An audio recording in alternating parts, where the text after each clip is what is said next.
Wow, bashana. Kushubile wobashana. Ay wobashana. Kokusiza ukuthi uhlale phansi unabe unethezeke mawulalela lezi indaba womshana. Ngoba inzima kakhulu womshana, mayilalela umile uzobanjwa unzululwane ikhanda lithi swi kuvaleka amehlo kube emnyama yonke into womshana. Ushayeke phansi ngeqolo kudabuka ithambo lokubosha kokushubele umshana.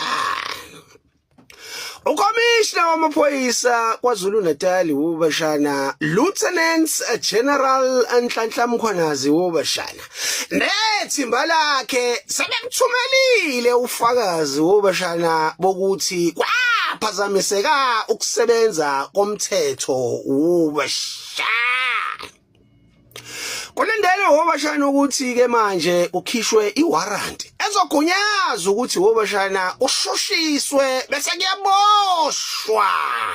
Uminister wamaphoyisa wobashana uSenzo Mchunu kanye nozakwabo wobashana uDeputy National Commissioner wobashana uShedrack Sibiya wobashana. Konke wobashana sekusezandleni kaRamaphosa wobashana uhleli edeskini lakhe wobashana. Wodi Ramza kokusiza Mbhemu ukuthi uphakamise inyawo ngoba leli icala leli limayelana nokuphazamiseka komthetho. Zingaphenduka izitsha ibheke ngakuwena ngoba uyothi uyabaleka uyazi nawe isimo sakho wakhandela sekuphuthuma inyawo zabhekana uzoqhubeka uwe zonke nangephuzu lezi zibheshile zimehlobovu qhamuka seyiqhukhela ngento kuchitheka igigi kuhayizisa lwasa kamakhelwane. Kodwa Ramza wenzani ngoba babona labantu ukuthi ba serious with serious matters.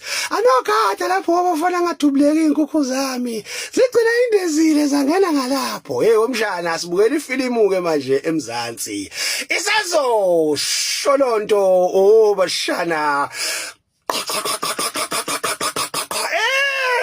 Yo ciao Kazi wayishola ingoma ziyakhala ma